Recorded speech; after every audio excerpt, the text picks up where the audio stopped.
Good morning to all my dear students. How are you all? I hope that you all are fine and enjoyed your holidays. So after holidays you all are welcome to English classes, and today we'll do second chapter of your supplementary book, The Thief's Story by Ruskin Bond. So Ruskin Bond is an Anglo-Indian writer. Anglo-Indian means a person who belongs to Britain and India. So Ruskin Bond was born in India, but his parents belongs to Britain. So he is an Anglo-Indian writer and is well known for his novels. He was awarded Sahitya Academy Award in 1992 for Our Trees Still Grow in Dehra for his published work in English. He was also awarded the Padma Shri in 1999 and Padma Bhushan in 2014. So now let's understand about this story, The Thief's Story.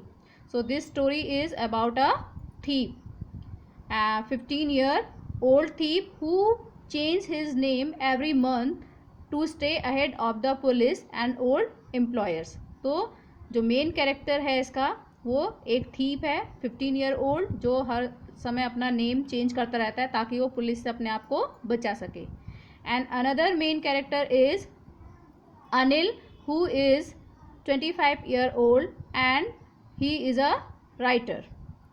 So in this story will see how the thief meets Anil and how he gets influenced by Anil and became a good man.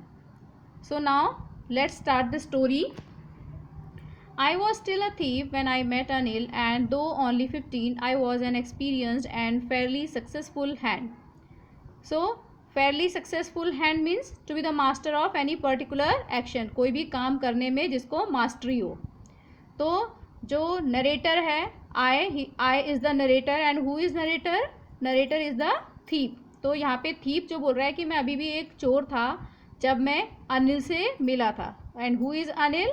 Anil is 25 years old writer. And जो thief है वो अभी सिर्फ 15 years old है, 15 साल का है. It means he is very young, लेकिन फिर भी वो जो है अपने काम में इतना ज़्यादा एक्सपीरियंस्ड है कि वो जो है बिल्कुल उस काम का मास्टर है. और कौन सा काम? चोरी करने का काम. Anil was watching a wrestling match when I approached him. He was about 25, a tall lean fellow and he looked easy going, kind and simple enough for my purpose. So उसका पर्पज़ क्या था? पर्पज़ था कि वो क्या करता था, उसका लूटने का काम करता था, दूसरों के यहाँ चोरी करने का काम करता था. तो जब वो अनिल से मिला तो अनिल उस समय एक रेसलिंग मैच, एक कुश्ती का मैच देख रहा था, और वो 25 साल का एक लंबा पतला इंसान था, और वो बहुत ही ईजी गोइंग मतलब जो ईजीली दूसरों की बातों में आ जाता है, दूसरों पर विश्वास कर लेता है, ट्रस्ट कर लेता है, और बहुत ही काइंड और सिंपल पर्सन था. तो उसे लगा कि ये उसकी जो है पर्पज़ है उसके लिए बिल्कुल सूटेबल पर्सन है, यानी कि वो उसको ईजिली वहाँ चोरी कर सकता है. I hadn't had much luck of late and thought I might be able to get into the young man's confidence. And late means जो काफ़ी समय से है उसका जो लक था वो अच्छा नहीं चला था, मतलब वो काफ़ी समय से चोरी अच्छे से नहीं कर पा रहा था, और अब उसने सोचा कि जो है वो इजीली इस यंग मैन को अपने कॉन्फिडेंस में लेकर चोरी कर सकता है. You look a bit of a wrestler yourself, I said. A little flattery helps in making friends. Flattery means क्या होता है? किसी की अननेसेसरी प्रशंसा करना, उसकी तारीफ करना. तो वो अनिल को कहता है कि तुम खुद ही एक रेसलर दिखते हो, ताकि वो उससे फ्रेंडशिप कर सके. So do you? He replied, which put me of for a moment because at that time I was rather thin. तो अनिल जो है क्या रिप्लाई करता है? अच्छा तो तुम भी क्या एक रेसलर हो? So which put me off means to offend, मतलब जिससे उसको थोड़ा सा हर्ट हुआ, क्योंकि वो खुद जो है बहुत ही पतला था, तो वो कहीं से भी एक रेसलर नहीं दिखता था. इसीलिए जब नरेटर ने उसको बोला कि क्या तुम भी एक रेसलर हो, तो उसको हर्ट फील होता है. Well I said modestly, I do wrestle a bit, what's your name. तो लेकिन फिर जो है वो एक हम्बल मैनर में बोलता है कि नहीं, मैं कभी कभी रेसलिंग जो है कर लेता हूँ। तो और पूछता है कि तुम्हारा नाम क्या है। Hari Singh, I lied, I took a new name every month that kept me ahead of the police and my former employers. तो अपना नाम क्या बताता है उसको, हरी सिंह, जो कि उसने अपना झूठा नाम बताता है, झूठ बोलता है उससे, क्योंकि वो हर मंथ अपना नेम जो है चेंज कर लेता है ताकि वो पुलिस से और अपने जो पहले के जो एम्प्लॉयर्स हैं उनसे वो बच सके। After this introduction Anil talked about the well oiled wrestlers who were grunting, lifting and throwing each other about. I didn't have much to say. Anil walked away, I followed casually. तो इस इंट्रोडक्शन यानी कि नाम बताने के बाद, पूछने के बाद जो है अनिल जो है बात करता है कि किस तरह से जो रेस्लर हैं उन्होंने अच्छी तरह से अपने को ऑयल लगाया हुआ है और किस तरह से वो ग्रंटिंग मीन्स साउंड निकाल रहे हैं जब वो एक दूसरे को उठा रहे हैं और उनको गिरा रहे हैं।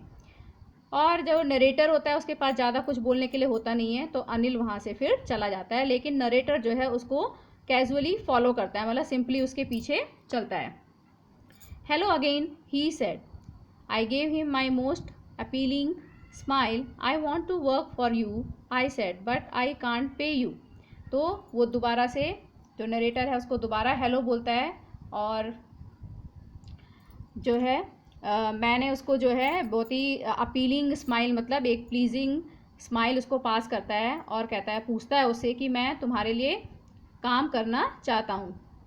लेकिन जो अनिल होता है वो कहता है कि आई कांट पे यू, कि मैं तुम्हें पे नहीं कर सकता हूँ। I thought that over for a minute, perhaps I had misjudged my man. अब थोड़ी देर के लिए तो उसको लगा कि सब कुछ ओवर हो चुका है, यानी कि ख़त्म हो गया है। तो एक मिनट के लिए उसको ऐसा लगा कि उसने सोचा कि शायद जो है उसने उस आदमी को जो है मिसजज किया है। मिसजज का मतलब to form a wrong opinion about someone. I asked, can you feed me, can you cook, I can cook, I lied again, if you can cook then maybe I can feed you. तो अब जो है फिर से जो thief होता है वो उससे पूछता है कि क्या तुम मुझे खिला सकते हो। तो कहता है, तो नरेटर उससे पूछता है, वो अनिल उससे पूछता है, कैन यू कुक, क्या तुम्हें खाना बनाना आता है। तो वो दोबारा से झूठ बोलता है, येस आई कैन कुक, कि मैं खाना बना सकता हूँ। तो वो कहता है कि अगर तुम खाना बना सकते हो तो शायद मैं तुम्हें जो है फीड कर सकता हूँ, यानी कि तुम्हें खाना दे सकता हूँ, क्योंकि वो उसे पे नहीं कर सकता था, वो केवल उसे उसके काम के बदले में खाना खिला सकता था। He took me to his room over the Jamuna sweet shop and told me I could sleep on the balcony. अब जो उसका रूम होता है वो कहाँ होता है, जमुना स्वीट शॉप के ऊपर होता है। तो वो वहाँ उसे लेके जाता है और उसे कहता है कि वो बालकनी में सो सकता है। But the meal I cooked that night must have been terrible because Anil gave it to a stray dog and told me to be off. क्योंकि उसे खाना बनाना आता नहीं था, तो उसने जब रात को खाना बनाया तो वो इतना बुरा खाना बनाया था कि अनिल ने जो है एक स्ट्रे डॉग को, एक गली के कुत्ते को वो खाना दे दिया और मुझे कहा कि मैं वहाँ से चला जाऊँ। To be off means go away or leave. But I just hung around, smiling in the most appealing way, and he couldn't help laughing. लेकिन hung around का मतलब क्या होता है, लगे रहना, to wait at a place और to stay near a place। तो लेकिन वो वहीं पर रहता है और जो है अपने बहुत ही अट्रैक्टिव वे में जो है स्माइल करता रहता है, और and he couldn't help laughing, और इससे जो है जो अनिल होता है वो अपने आप को रोक नहीं पाता है हंसने के लिए। Later he patted me on the head and said never mind, he would teach me to cook. अब बाद में जो है अनिल उसको, पैटेड मीन्स क्या होता है, a light touch with the hand, उसको थपथपाता है और उसे कहता है कि कोई बात नहीं, मैं तुम्हें खाना बनाना सिखाऊंगा। He also taught me to write my name and said he would soon teach me to write whole sentences and to add numbers। और उसने जो है उसको अपना नाम लिखना भी सिखाया और कहा कि अब वो जल्दी ही उसको सेंटेंसेस बनाना भी सिखाएगा और नंबर्स को ऐड करना भी सिखाएगा। It was quite pleasant working for Anil. I made the tea in the morning and then would take my time buying the day's supplies, usually making a profit of about ₹1 a day. और अनिल के साथ काम करना उसके लिए बहुत ही अच्छा था, जो थीप था। और वो क्या करता था, मॉर्निंग में उसके लिए चाय बनाता था और फिर जो है बाज़ार जाता था, मार्केट जाता था सामान ख़रीदने के लिए, और डेली जो है वो ₹1 का प्रॉफिट उसमें बना लेता था। यानी जितना भी जो है एक्सपेंडिचर होता था उसमें वो ₹1 ऐड कर लेता था और वो उसका प्रॉफिट होता था। I think he knew I made a little money this way but he did not seem to mind. और मुझे ऐसा लगता था कि शायद अनिल को भी ये बात पता थी कि वो रोज़ ₹1 अपने लिए बचाता है, लेकिन उसने कभी भी इस बात से जो है इसको माइंड नहीं किया, कभी भी इस बात के बारे में जो है वो इससे चिढ़ा नहीं, या उसने इसके बारे में कभी भी वरीड नहीं किया। Anil made money by fits and starts, he would borrow 1 week and lend the next. अब जो थीप है वो बताता है कि अनिल जो है उसकी जो फिट्स एंड स्टार्ट्स मतलब होता है इरेगुलर इनकम, जो उसकी इनकम थी वो इरेगुलर थी। वो कभी क्या करता था, आज किसी से बोरो कर लेता था, पैसे उधार ले लेता था 1 हफ्ते के लिए और फिर अगले हफ्ते उसको वापस कर देता था। He kept worrying about the next check, but as soon as it arrived, he would go out and celebrate. It seems he wrote for magazines, a queer way to make a living. अब जो thief होता है उसको ये बहुत ही queer लगता है। Queer का मतलब होता है स्ट्रेंज, कि वो किस तरह से जो है जो है अपने लिए पैसे अर्न करता है, कमाता है, वो उसके लिए बहुत ही स्ट्रेंज था। क्योंकि क्या करता था वो अपने नेक्स्ट चेक के बारे में वरीड रहता था, चिंतित रहता था, लेकिन जैसे ही उसका चेक आता था तो वो बाहर चला जाता था और अपने फ्रेंड्स के साथ सेलिब्रेट करता था। और उसको ऐसा लगा थीप को कि वो एक मैगजीन के लिए लिखता था, तो ये सब उसको बड़ा ही स्ट्रेंज लगता है।